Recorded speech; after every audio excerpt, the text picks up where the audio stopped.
All right. So what's this? Number four? The fourth Yeah, one? yeah. All right. So this is the fourth one. Uh, I don't know if y'all enjoyed the last one or not, but this one gonna be about lucid dreams, dreaming, hallucinations, and also what's gonna happen if we destroy the planet like we're already doing. So, with that being said, what's your thoughts on lucid dreaming? I think it's a very interesting topic. Like that, it's a thing that exists. Because dreaming itself, like the definition people have kind of given to dreaming, it's like your brain kind of makes up stuff to keep itself busy or whatever. But Right. then you have lucid dreaming where you know what's going on.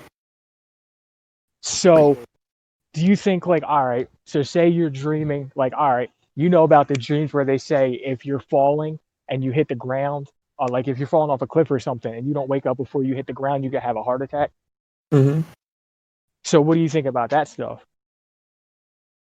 I don't know. I mean, it's possible. Like you can scare someone enough into having a heart attack, can't you? I think so, yeah. Yeah. I mean, if you're lucid dreaming and you think you're actually dying, I think it's possible to sort of be scared enough. I mean, I think you could scare somebody in that, but it all depends. Like, if someone already has a bad heart and you scare them, obviously they're probably going to Yeah. check out. hmm So, the real question is, if you poop your pants in your dream, do you poop your pants in real life too? I don't know. Because you ever had a dream where like you're going to the bathroom, like you're taking a piss or something, and then all of a sudden you're like, oh my god, I really got to piss, and you like jump out of bed and run to the bathroom. Possibly. I Possibly. don't know. I don't remember half my dreams anymore. Have you? For I've had some dreams where I was pissing and I pissed myself. Real shit. I ain't got no shame for real. But but like lucid dreaming, it's crazy because you kind of know what's going on, and you're kind of awake because you're in REM sleep. You're not fully in that deep sleep yet, you know. hmm So a lot of times I don't remember a lot of dreams because they're just ridiculous and I don't remember them. But uh, with lucid dreams, it's that state of sleep and consciousness that you're right on the edge of.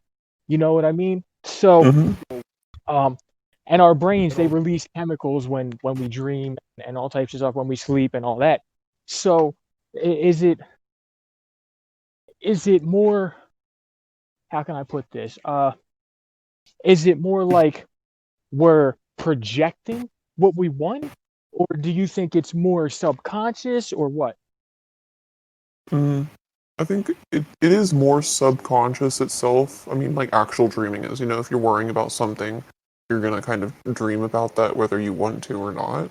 But I think like Right, lucid dreaming, whatever, like how it starts is sort of subconscious, but once you realize that it's a dream, then you can do whatever. right. And then Have in you ever some had way, dreams like where like it's happening. have you ever had dreams where like it's a dream but you still can't get out of it? I think.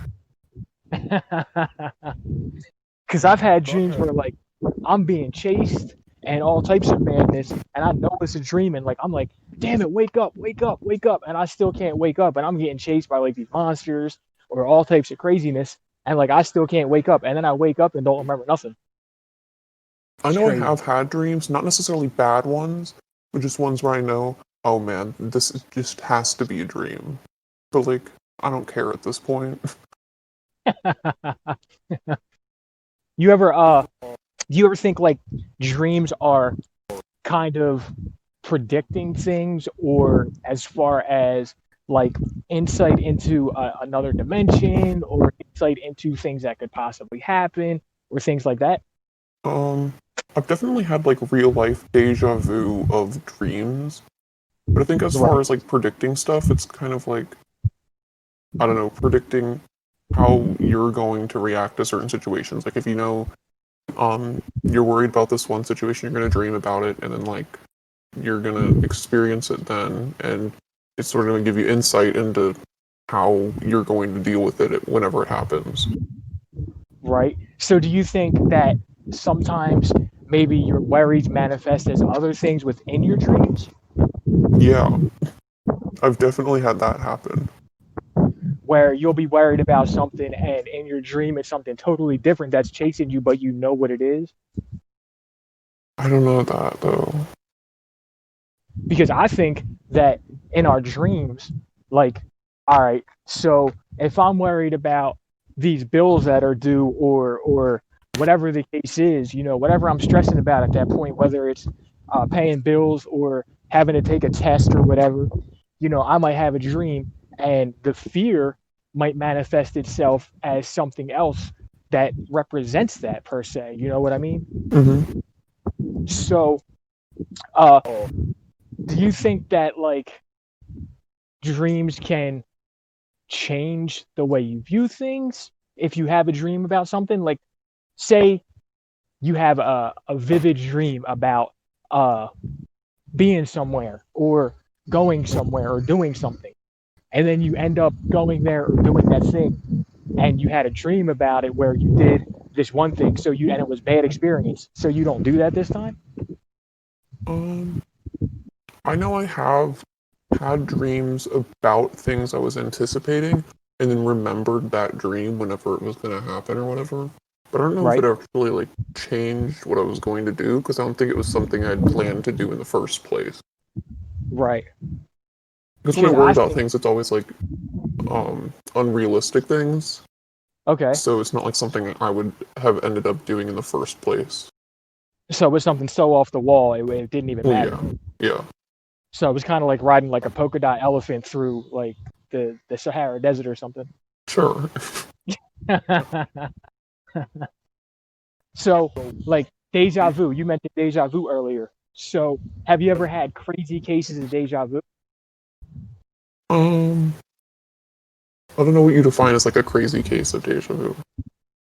All right. So, me personally, I've gone places to houses I was looking at to buy, or houses of friends, or places on vacation, and I've gone into places and felt like I'd been there before, knew where everything was. That's You ever experienced weird. anything like that? No, Really? not quite. Because I remember mean, how like maybe, we but not. talked about coming back, or remembering past lives and stuff like that. Yeah. So I think that kind of links with that, because how would I know to know where everything is in this house or at this place I'm visiting, like this historical place or whatever? You know what I mean? Mm-hmm. And it's a really strange phenomenon that deja vu is, because you have this sense and this feeling that you've been here before, or you've done this before, or you've seen this before, and it's really really strange. You felt that before? Yeah. It's weird, right? I know there's been times I've heard songs that I know I've never heard before, and even if so, it would have been like once maybe on the radio, but it sounds like a song that I know by heart, and there's been times I could like, decide what like the next set of lyrics would be, and like give or take a few, but still it's kind of weird. Like predictive tech input. Yeah, kind of, I guess. I don't know. So, do you know what the Akashic record is? No, You never heard of the Akashic record? I don't think so. Okay, so Nikola Tesla, he talked about being in a dream state, and he was able to access what's called the Akashic record. It's basically a history of the world, everything that's happened and everything that's gonna happen. And he was able to see this and interact with it, and able to pull ideas from it, because it's a record of everything that's happened and going to happen in the future. So he said that this is where he got a lot of insight from, a lot of his ideas from the fact that he said one day man will stand on one shore and hold a device in his hand and talk to somebody across the other side of the world. So, it makes me wonder, is this really something that exists? Is our mind capable of opening up and entering this other dimension person. You know what I mean? Mm-hmm. So what do you think? Hmm. I mean, possibly.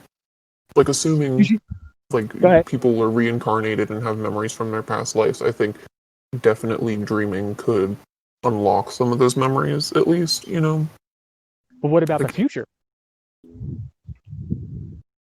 I don't know. Because you said What do you could you see into think? the future too. I Yeah. think that the human mind is so powerful and we know so little about it. And the fact that the mind is as powerful as it is, it's the greatest supercomputer ever. Like if we could figure out how to harness the power of the mind, bro, it would be the best supercomputer ever because our brain fires off so many synapses at a time. It's ridiculous. Hmm. So I think that we are able to open our mind. They've talked about it all through history, yogis, Buddhas, the third eye, things like that, you know? Yeah. So a lot of people think that the third eye is the pineal gland, which sits in the center of your brain. It's not surrounded by any brain matter, no blood, nothing. It kind of just sits there and it releases chemicals. And they say that's what you use when you're using your third eye. Uh, have you ever seen any of this stuff about the CIA using like mental projection stuff? Yeah. You've seen that? Yeah, a little bit. Okay, so for those who don't know, think of it like Professor Xavier from the X-Men using what was that computer's name? Psi. I Uh, don't know. the helmet he wore, it was called like Psi something, I forget. But anyway, it's like that, and you basically don't hear people, you see what's there. It's astral projection. So you can be in the United States and be seeing something over in England or over in India or whatever have you, and you're sitting in the United States. It's using your third eye. So I think that part of that is tied into dreaming too, because Hmm. it's scientific discoveries and things like that that make all this real. It's not like we're sitting here talking about this and saying that, oh, well, you might be able to do this, you might be able to do that. No, the CIA did studies on this. Like they tried to use it for war and stuff like that. you know? So Hmm. it it's really fascinating that the human mind is that powerful and we only know so little about it. Like, have you ever seen the people that like the charlatans of them big churches and stuff like that that say, "Oh, come up here, let me put hands on you and I'll heal you. I'll heal you." And they come up in the wheelchair or something like that, and the preacher comes over and he lays his hands on them, and then all of a sudden they jump up out the wheelchair and start doing like crip walking. Yeah. But see, the thing is, they've done cameras of like energy cameras, like infrared and so forth, and they've actually captured images of energy coming out of these people's hands and going into this other person. Interesting. So, yeah, so like, what do you think about that? Do you think that's possible? I mean, I think if someone had the ability to manipulate energy, I think they could do something, but it's all really a matter of if, you know? If they had that capability. Yeah. So, all right. So we'll touch back on something we talked about before, the energy grid around the world. If if you know how to harness that energy, do you think you could potentially uh time travel or potentially um do other things with it? I mean, sure, yeah.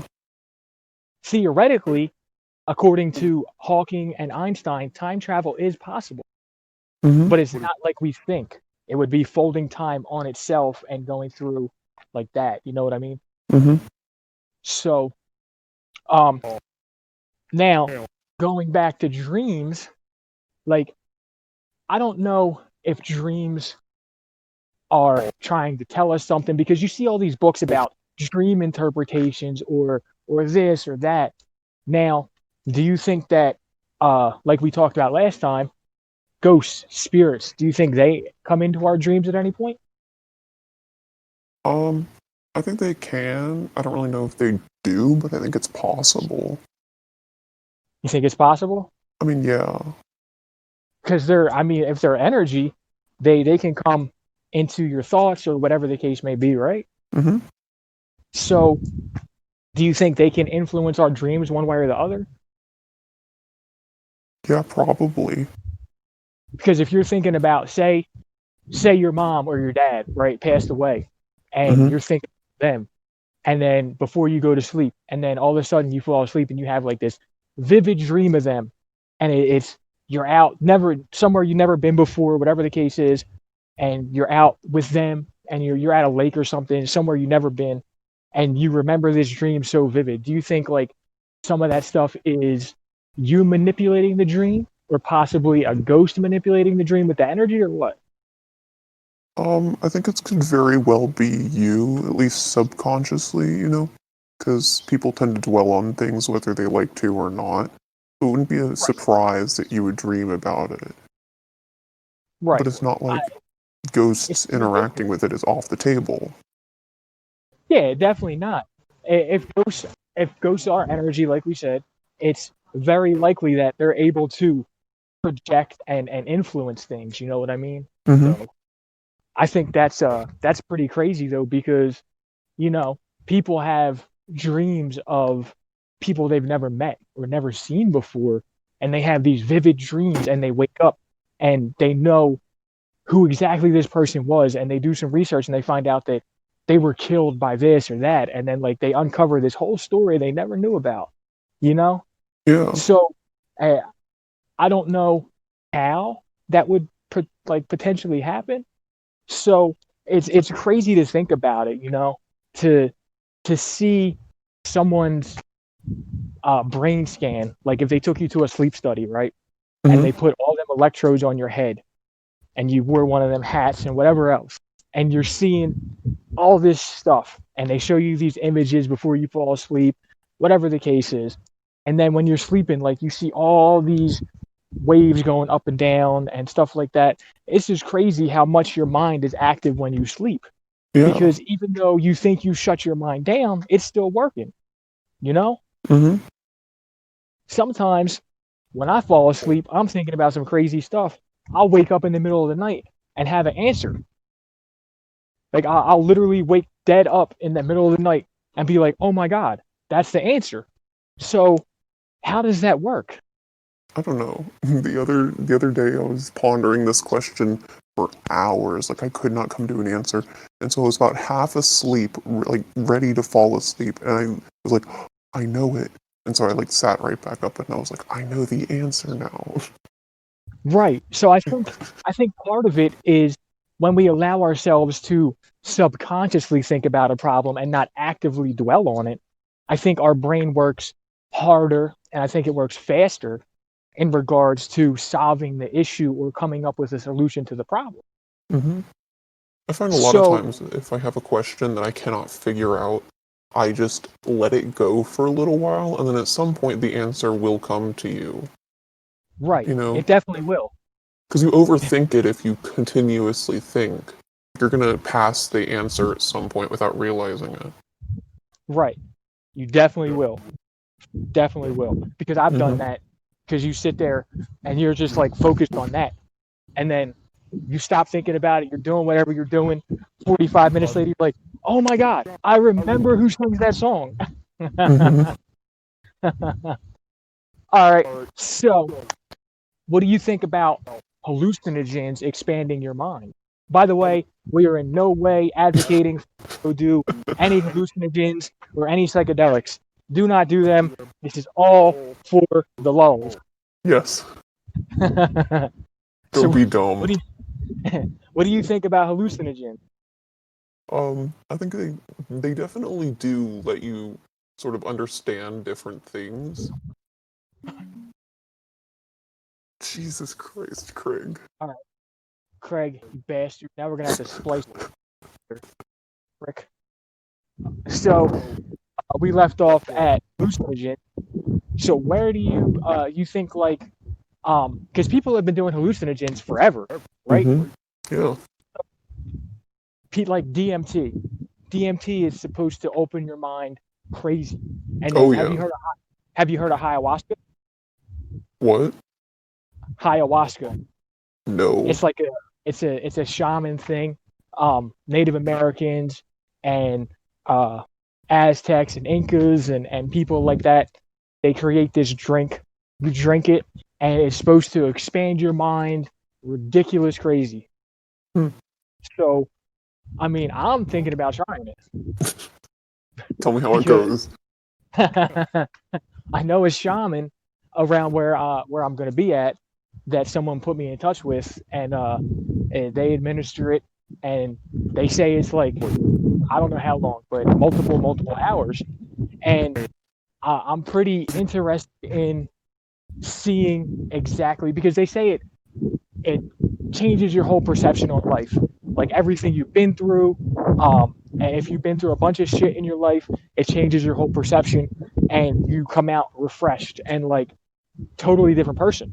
So not totally different as far as the way you are, but the way you think and the way you view the stuff in your life. You know Mm-hmm. what I mean? Yeah.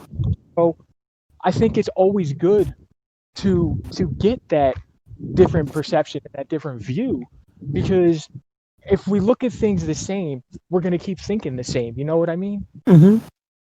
And we can't continue to look at things the way we have if it's not working for us. I say it all the time. If you change the way you look at things, your whole world changes. It really Mm-hmm. does.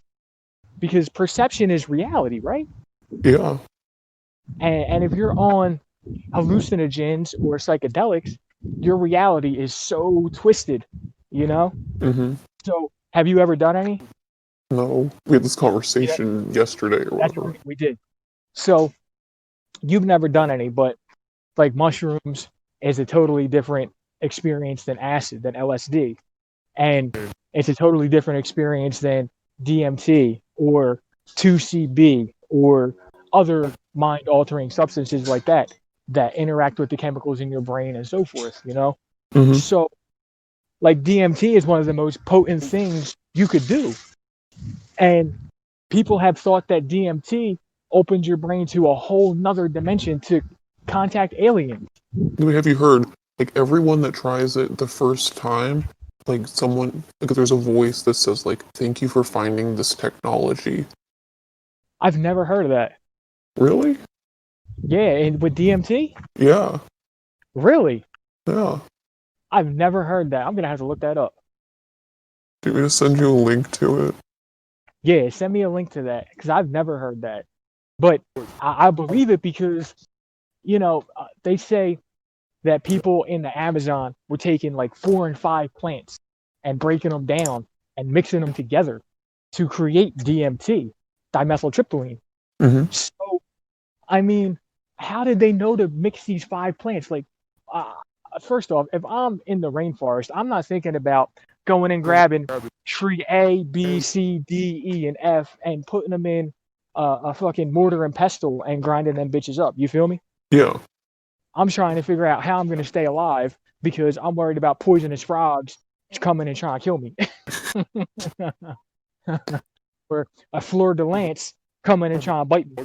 And I'm Mm-hmm. a check. You feel me? Mm-hmm. So I'm not thinking about that. So how did they know this stuff? And once you do it, because I've never done DMT, so it'd be interesting if anyone has. Please feel free to reach out to me with your experience, just for scientific purposes only. Yes. So I just wonder, like, if DMT opens your mind that much, what what do you see? What do you experience? You know what I mean? Mm-hmm. Do you think it would be an interesting experience, or do you think it would be like scary? I mean, interesting isn't always a good thing, but it'd definitely be interesting. I think it just really depends on how mentally prepared you are for it. Well, that's anything, any type of Yeah, psychedelic. exactly. If you don't go in mentally prepared for it, you're gonna have a bad trip, like you Exactly. really are, because your mind isn't gonna be ready for it. because you see some crazy stuff and you feel crazy things and you experience crazy stuff when you're on psychedelics because you're literally out of your body almost, you know? Mm-hmm.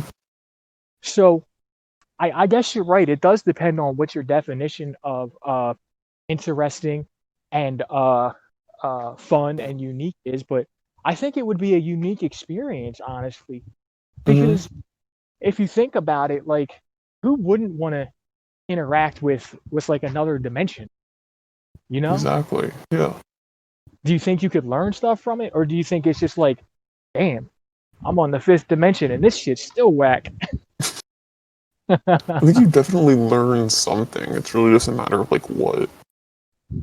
Do you think there's like hidden knowledge you could learn, uh, or do you think it's just whatever your mind conjures up at that time?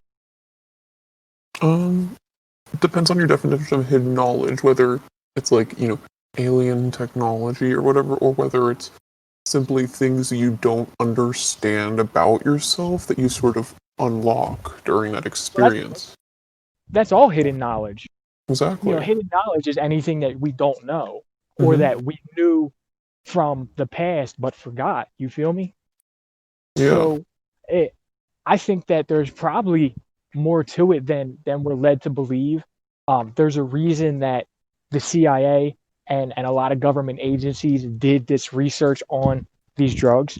Mm-hmm. Um, Timothy Leary, uh, all these people that did this research on acid and did this research on DMT or other drugs, you know. Mm-hmm. So there's definitely something to it. Uh, that I know the CIA was using acid to induce certain situations in spies if they were captured across enemy lines to see if they would give up secret information, Yeah. which is crazy. Like you're gonna dose this poor guy and make him think he's being interrogated by the Nazis or being interrogated by the Russians or something like that. The poor guy's probably gonna kill himself or something. You feel me? Mm-hmm. Like it's just absurd. So, do you think that uh, do you think you're able to control dreams, like yeah, to manifest exactly what you want? Because have you ever been sleeping and you were dreaming and something wakes you up and it was like a great dream and you're like, damn, I'm trying back there. Yeah. so so do Well, you think that you can control that?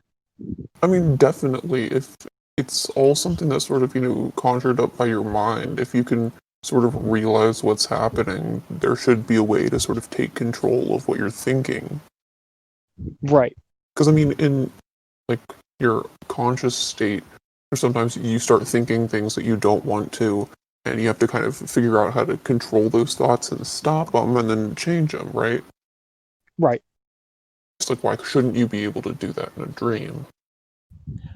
It's harder. I think it's harder in a dream though Well, yeah. because you're not aware. You're not aware of certain things. Like Yeah.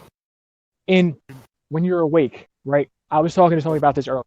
When you're awake, not this exact thing, but something similar. So you control. You don't control what people say. You don't control what people do. You control how you react to it. Mm-hmm. So if we're awake and we control that, I don't know if we're able to control it when we're semi-conscious because it's that's a conscious decision. You know what I mean? Mm-hmm. So we make thousands and thousands and thousands of choices on a daily basis, conscious and Mm-hmm. unconscious, whether we're aware of it or not. Like, do I want to get out of bed today? That's a conscious decision. Waking up Yeah. is an unconscious decision, you know? Mm-hmm. And some we do without even realizing it, like going to the bathroom. All right, I got to go to the bathroom. So we just go. It's a natural reaction. So I don't think that per se that we're able to uh, put ourselves back into that same altered state of reality per se. Mm-hmm. What do you think? I think it's possible, but extremely hard because we just, as humans, we don't really understand our own minds most of the time. Like you sit Right. there and you start thinking something, you're like, I don't even know why I think this. Like if you're awake and don't understand it, think about, being not awake. So I think Right. someone could, they just have to have this insane understanding of how their own mind works. I don't think we've reached that level yet. Exactly. I mean, maybe someone has, like the movie Lucy. Remember that movie with Scarlett Johansson or Charlize Theron, Yeah. whoever it was? Wasn't that like you only use 10% of your 10%. brain or whatever? Right, right. And when she Yeah, got to 80%, she could manipulate reality, exactly. manipulate her look, I was thinking about manipulate that everything. earlier. So, do you think that's possible? I don't know. If you think about it, like if if we use 10% of our brain Hmm. on average is 10%.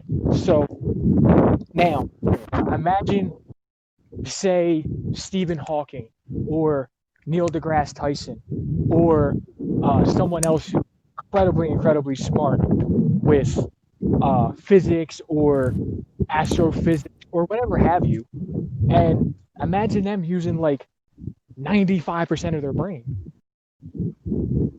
It'd be But insane. how can we figure out how to use more of our brain? Like, I research all this stuff. I look up Hmm. crazy. So, I mean, it's really weird to think about how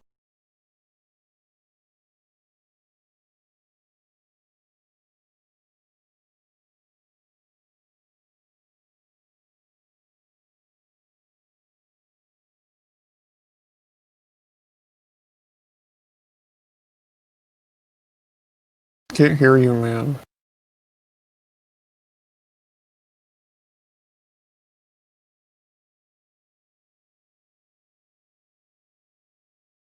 Got a little spelling error in there. there we go.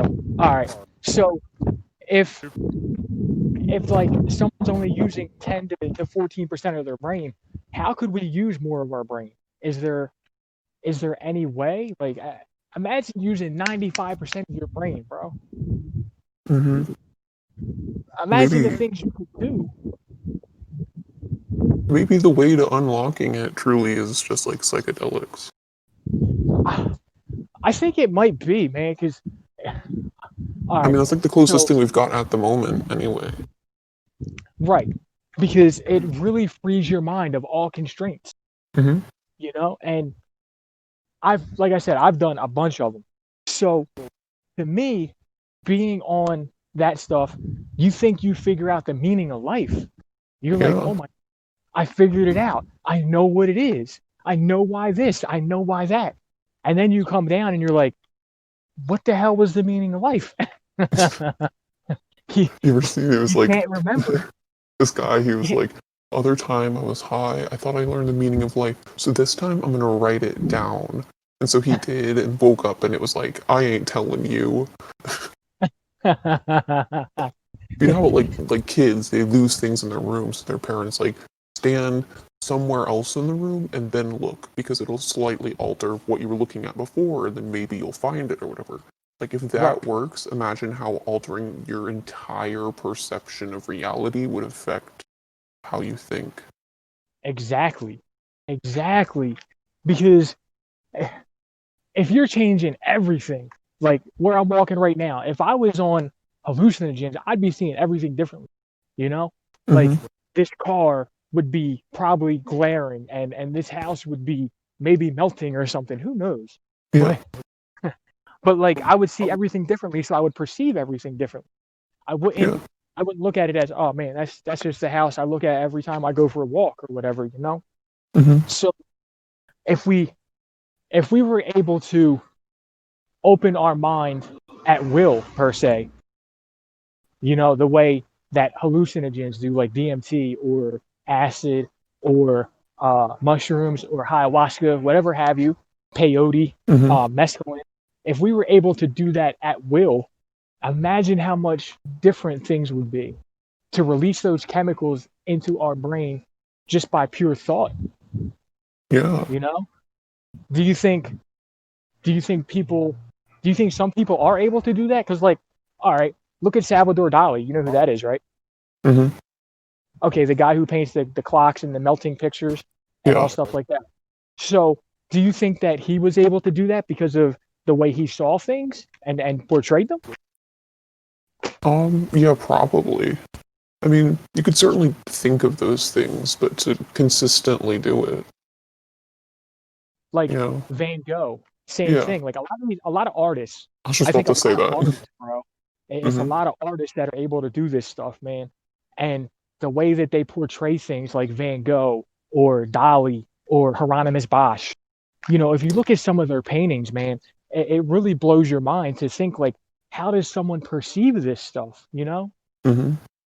It's kind of like who was it? It was Evie, right? That was putting the pictures in the group chat, and y'all were like, yeah, interpret this one, interpret this one. Yeah. It's like I see things totally different than a lot of people, bro.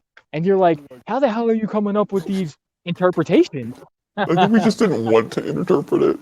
I don't think we wanted to have to stare at it that long to understand it.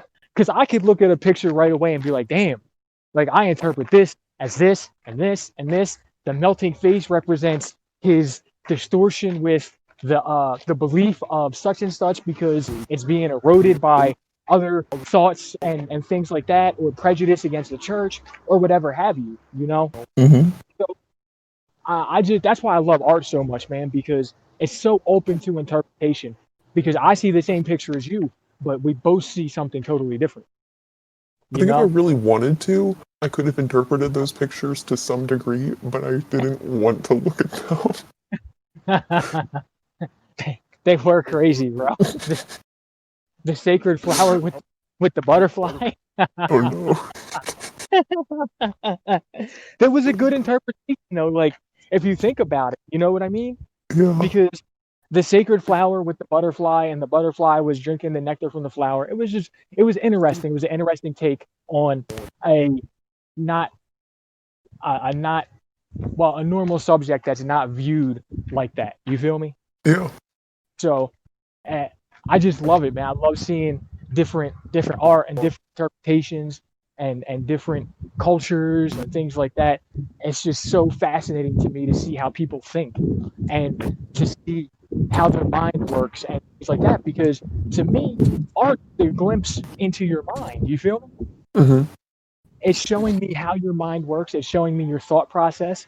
It's showing me uh, the things that you think about and how you view certain things. It tells a lot about a person. Hmm. So that's why I like to ask questions sometimes. Like, if you could go to any point in history, where would you go? Or if you could do this, or if you could do that, because that tells you a lot about a person. You know?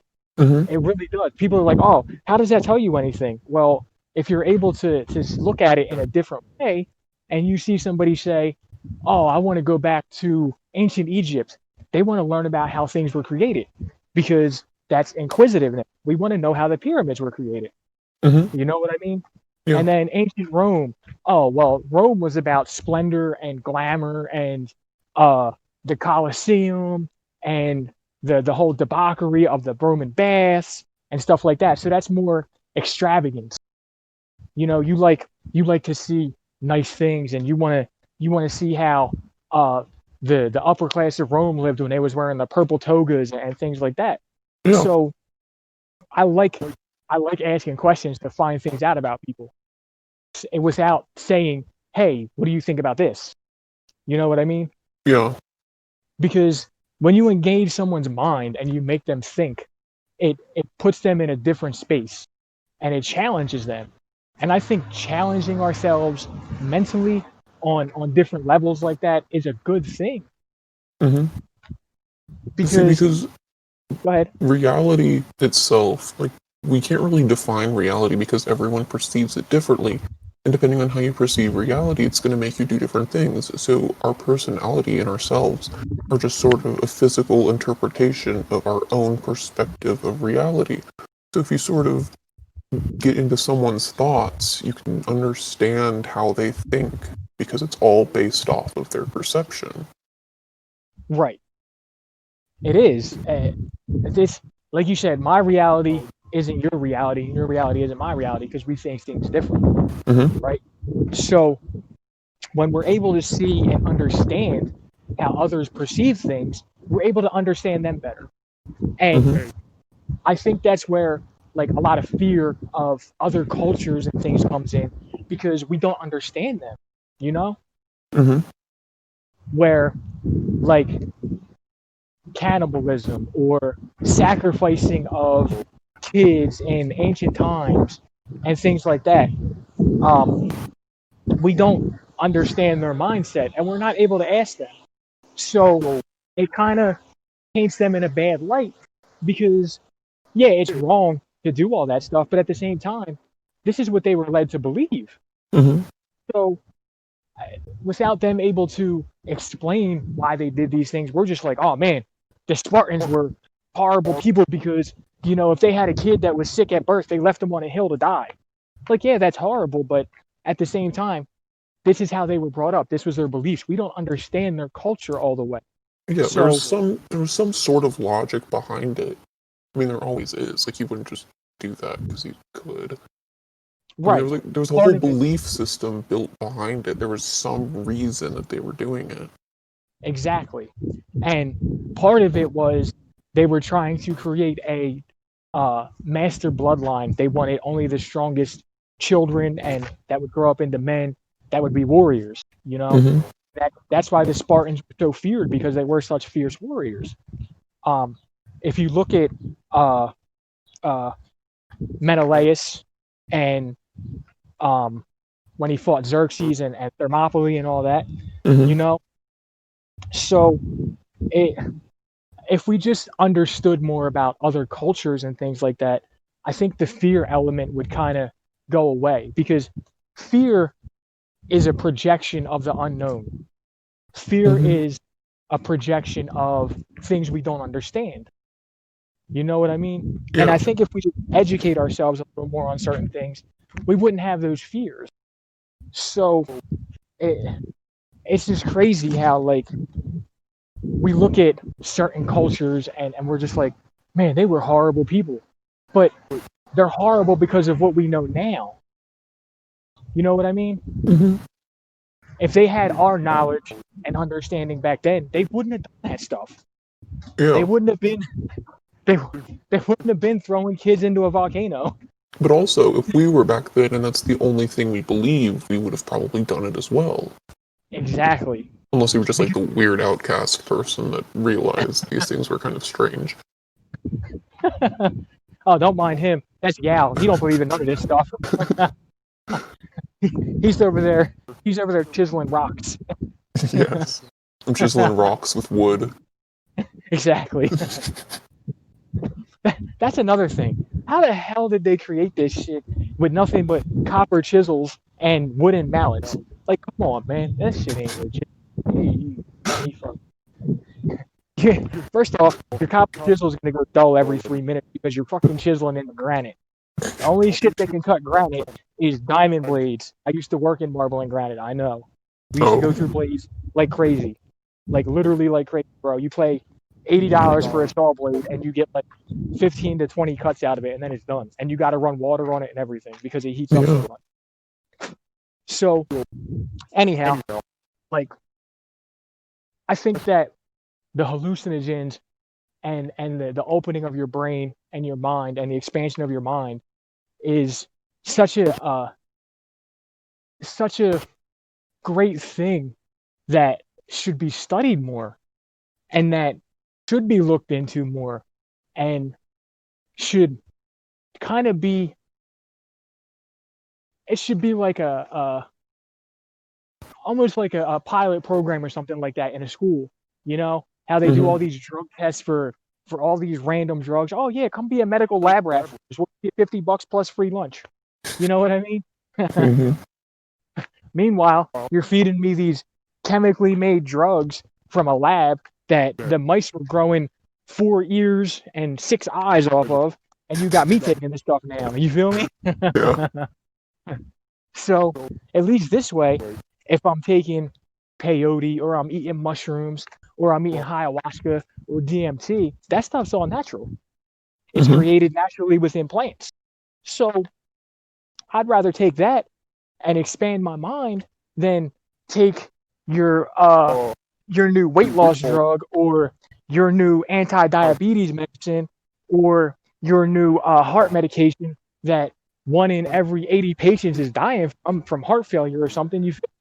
Hmm. What would you rather do? The natural stuff. Because, Exactly. I mean, you're natural yourself. Your body's going to accept other naturally made things a lot easier than weird chemical stuff. Right.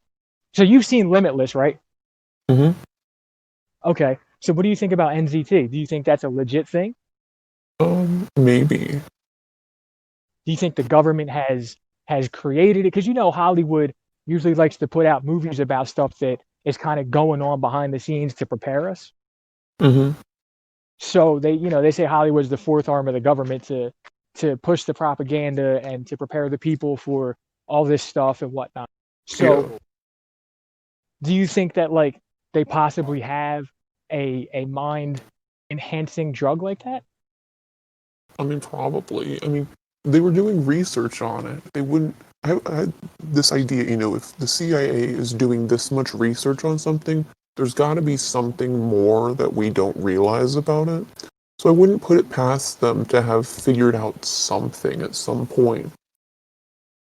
How to increase your brain power or something? Yeah, So you know uh about DARPA, right? yeah, All right. So for those who don't know, DARPA is the Defense Authorization, or the Defense Fund Research and Projects place. You can Google it, DARPA. They have you ever seen the Hive robots they came up with that were controlled by your mind? yes, You've seen those? yeah, I think. They're crazy, right? It's like Mm-hmm. it's like these little robots, like drones, that are kind of like little dogs or whatever have you, where they make them as, and they attack in like a pack mentality.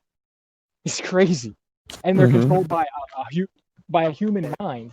So like, if you can control things like that with your mind, and what else could you control? You know what I mean? Exactly. Because they're trying to interface computers with the brain more and more, as far as like neurotechnology and neuroscience goes and things like that. So, do you think one day they'll have a computer interface to the brain where you could be flying a jet from sitting somewhere? Um, I think it's possible to make it. It's just a question of if people can sort of come up with the technology to do it. If they If you're offered brain implants, would you get one? Probably not, that's sketchy. Have you ever heard of biohacking? Yeah. So that like people put little slits in their fingers and they put like these rare earth magnets in them and stuff like that. Mm-hmm. Okay, so what do you think about that? It's very interesting, definitely. Do you like? They say that if you have the magnets in your fingers and stuff like that, you can feel energy fields around things. You know what I mean? Mm-hmm. Which is kind of weird. I don't know how I would feel about that. To be able to feel energy around everything I'm touching and things like that. Mm-hmm. You think you would rock out with some magnetic fingertips? Nah. Nah. Would you? I mean, I've thought about it. There's so much though, like as far as biohacking goes. Anybody that wants to, you can research all this online. They talk about all of it. It's biohacking of like biology, things like that. Inserting rare earth magnets under the skin of your fingers, different implants to change things and so forth. Feel free to look it up. It's a crazy, interesting subject. I recommend that you do research on it because it could be the future. So, um, with that being said, do you think that they're gonna put out like how they're trying to push everyone to get like a RFID chip or something like that, right? Yeah. So pretty soon, I think that you'll have a chip that has like all your information on it. You know what I mean? Mm-hmm. As far as medical, um, it'll have, what the hell is that? What? The It sounds like, oh man, that's me. That was my phone. I don't know why I did that. So you'll have a chip in your arm or in your wrist or whatever, and they'll scan it, kind of like a lost pet. Right? Mm-hmm. So then it'll have all your medical.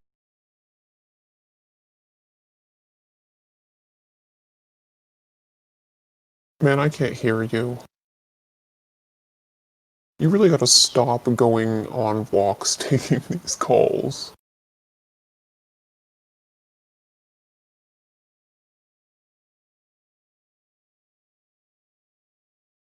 So you there? Yes. All right. Dang, this shit keeps disconnecting. I don't know why. Yeah. Stay at home where you have Wi-Fi. I know. I don't know what's up with it. So basically, you'll have all of this technology or all of this information in your wrist, and they'll just Mm-hmm. scan it and it'll come up. You'll have all these credit cards, all your medical history, and everything.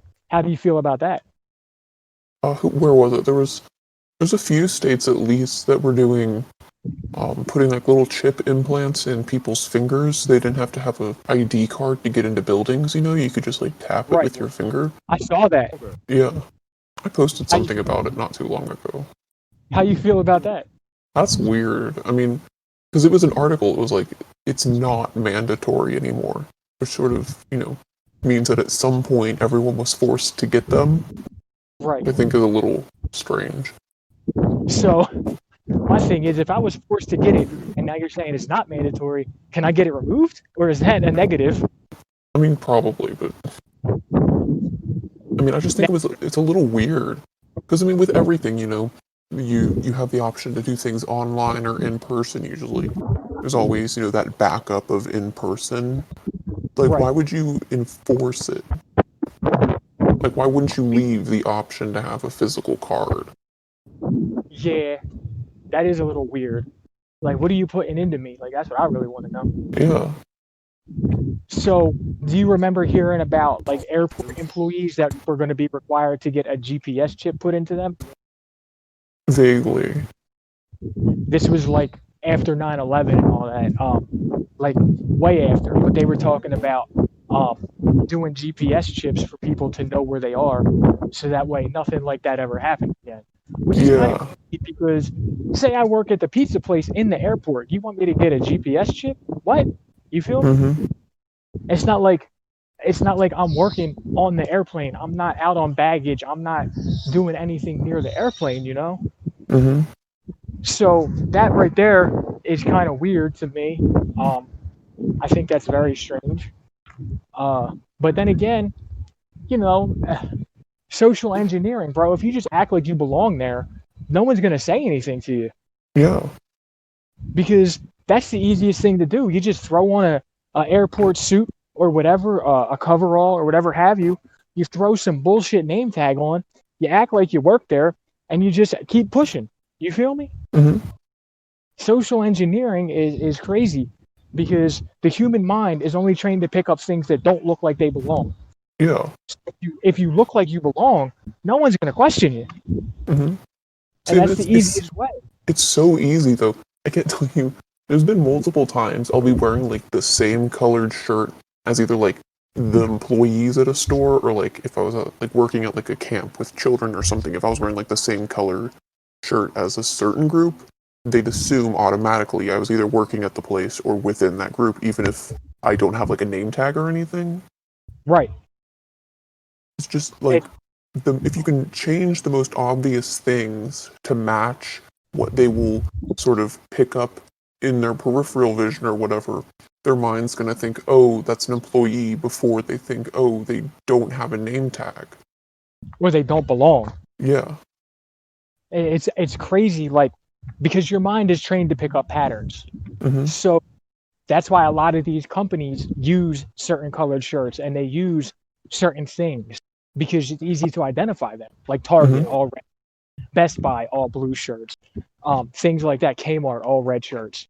So it's it's very easy to identify who an employee is, you know? Hmm. Because I've been confused for an employee at certain places. Or like, because I'll be standing there looking at a computer or something, and they'll be like, "Do you work here?" I'm like, "Nah, but I'll help you. What do you need?" Because like if I you're in a walk store and you need help, like let's say you're in Target, right? You're gonna look for someone wearing a red shirt and probably a like name tag. khakis or whatever. So your brain's looking for the color at that point. First person you see with a red shirt, your brain's gonna be like, oh, there they are. And you might Yup. sort of like if they're close enough to you, you might automatically be like, hello, can you help me? Without sort of waiting for them to turn around and realize that's not an employee. Right. It's it's so weird because the patterns that your brain does pick up on, and when you notice an anomaly and you overlook it because you just pass it off as like an anomaly, you know what I Hmm. mean? It's just crazy how the brain works, bro. It really is. It's all Really is. about sort of gaming the response time versus sort of like the perception time of things. Right.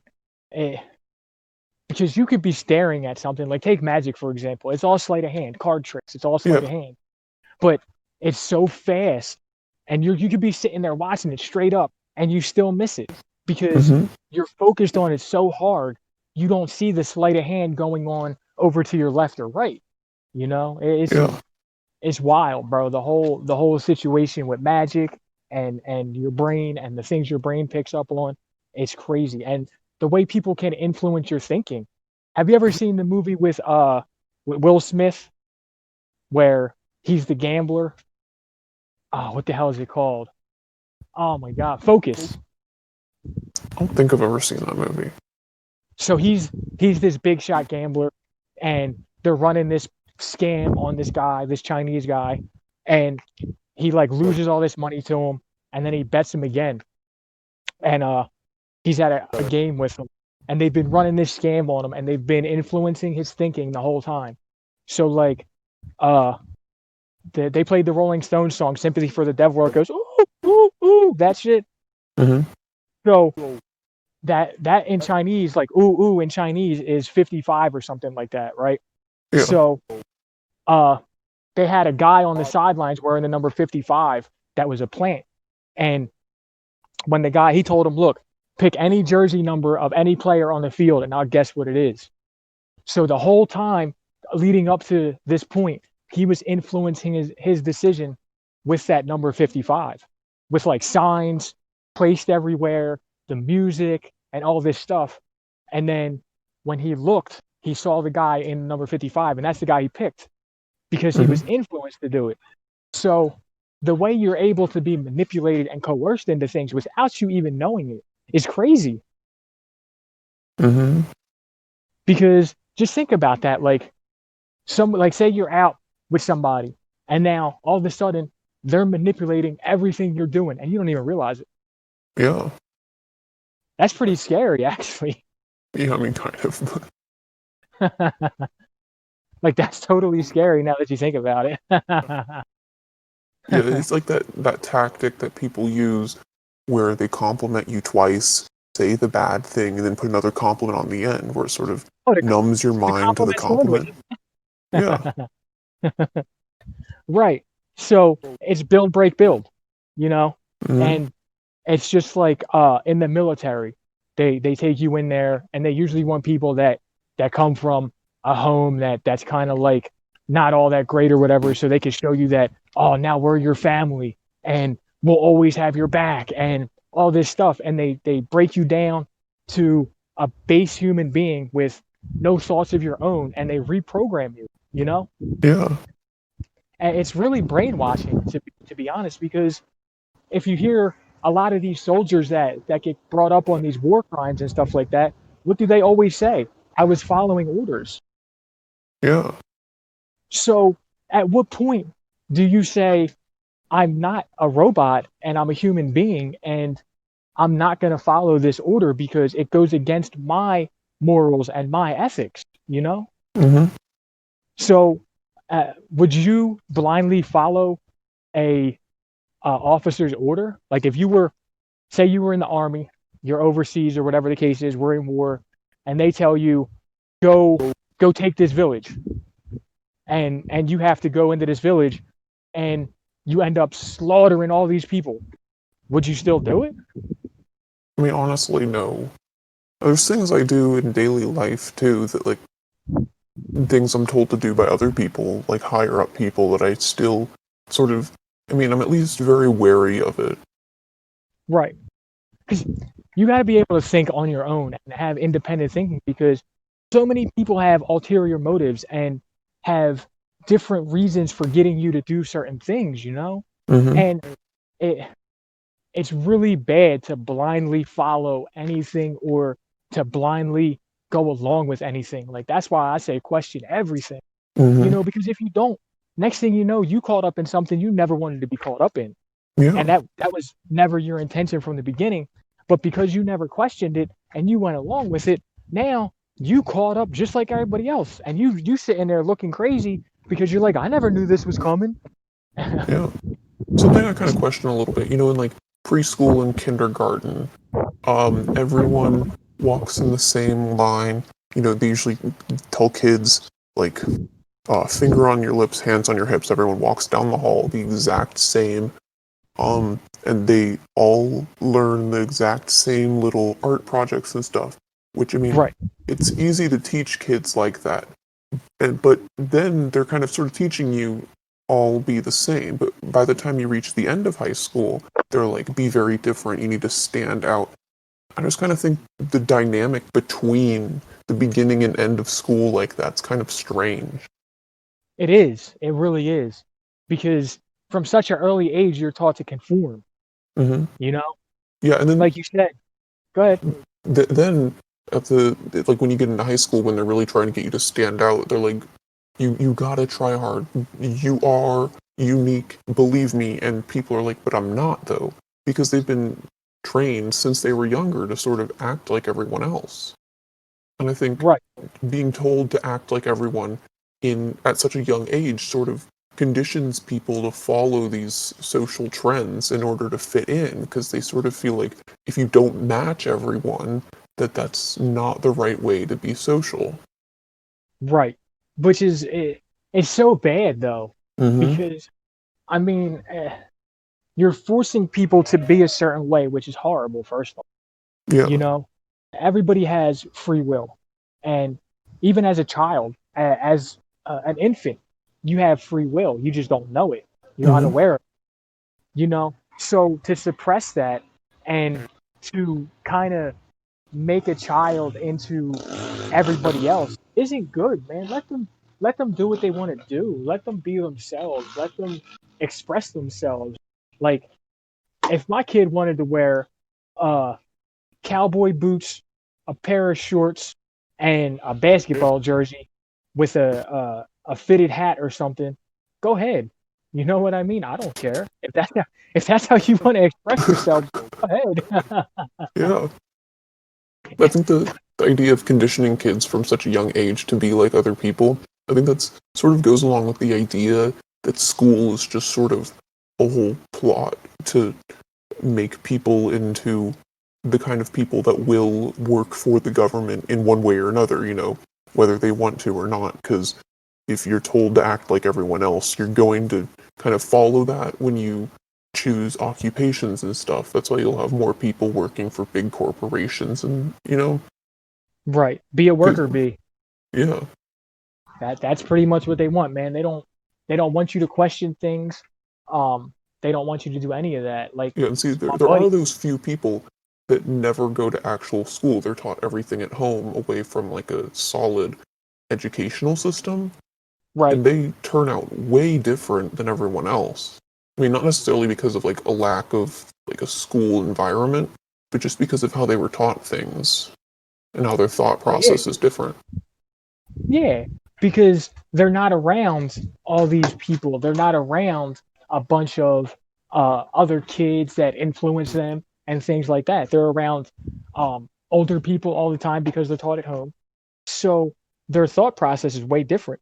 They Hmm. they look at things different. Like me, I never growing up, I was around older people all the time. So for me to to be different was nothing.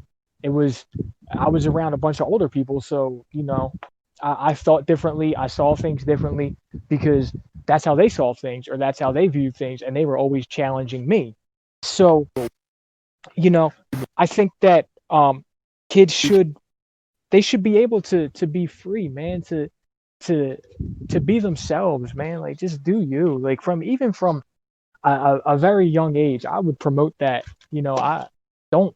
If I had twins, bro, I would never dress them up in the same clothes. You would not catch me doing that ever. Yeah. Have your own identity. Like be yourself. Hmm.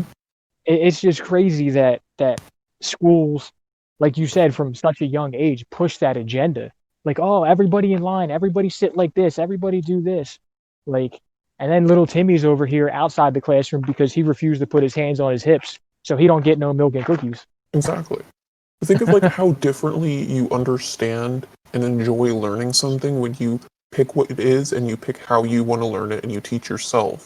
Like those people that, like the young kids that lived in like a poor family or whatever, and all they know up to this point in their life is stuff they've taught themselves. A lot of times they tend to be a lot better at those things or a lot smarter than some of the kids their age that are in like an actual school. Because in actual school, you have like little to no say over what exactly you're learning and how you're learning it because everything is a system that's set up to run the same every year. Right.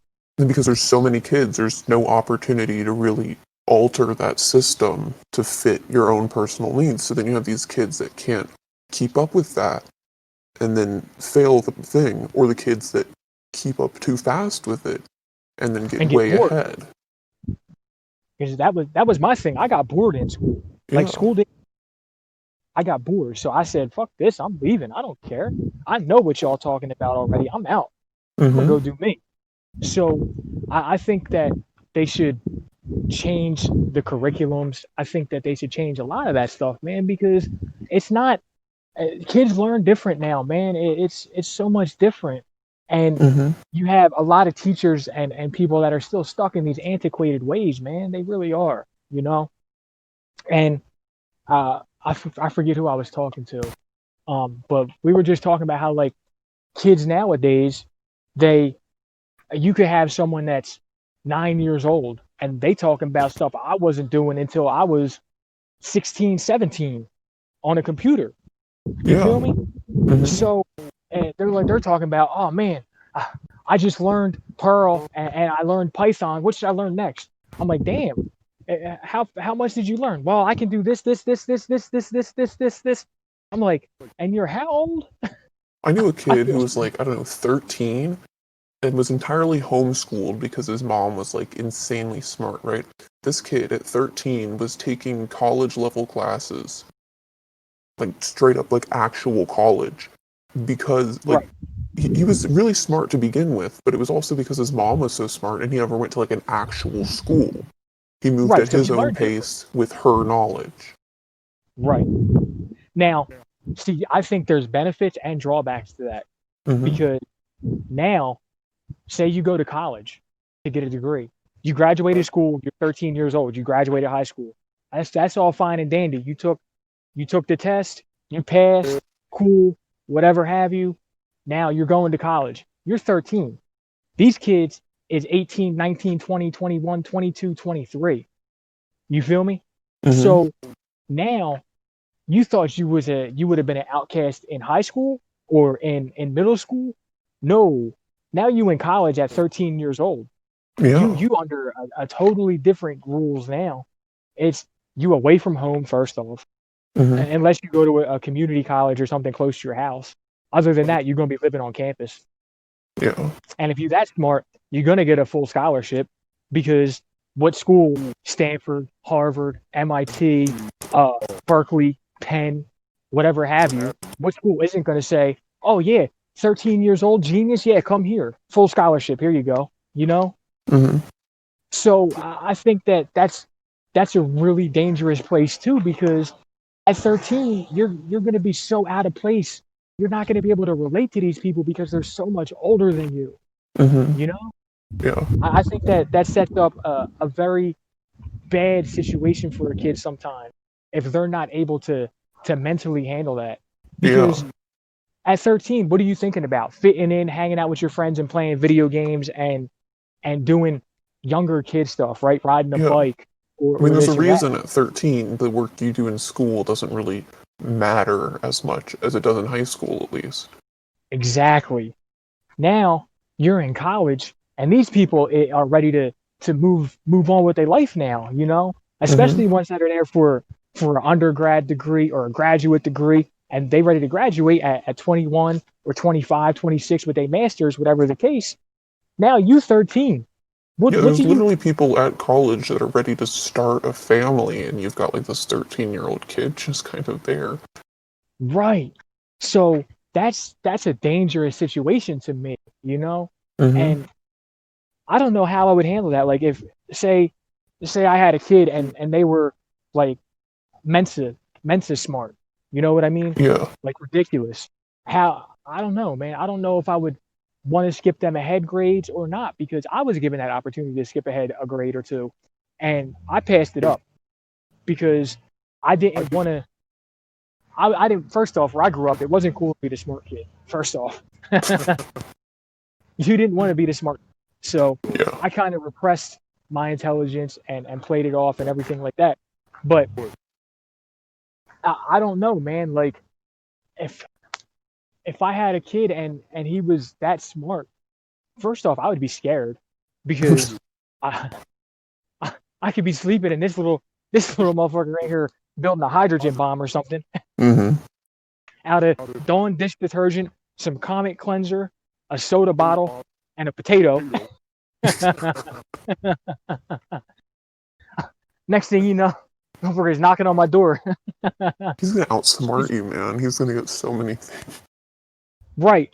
So it's scary, man. It really is because, especially with the way we give kids electronics, because they could be looking up anything. Meanwhile, I'm over here doing something that I'm doing for work or whatever, and my kid could be looking up all types of craziness on the tablet he's got at however old he is. You know what I mean? Two Hmm. years old, 3 years old, 4 years old, 6 years old, whatever the case is. And next thing you know, the kid's talking about super string theory and the Large Hadron Collider, and he's got an idea for nuclear fission. Yeah. It's just, it's crazy, man. It really is. Like, I just don't know what I would do in that situation because at 13, what do you have in common with someone that's ready to get married and start a family? You feel me? Like, Yeah. it's just not a good situation. But all right, I think we could wrap this one. I have to figure out how to string this audio together because it's going to be two clips. So, I might be but able to figure it out. all right, I'll send you the link in a second, and Okay. we'll see y'all next time, y'all. Hmm. Take it easy. You too. All right.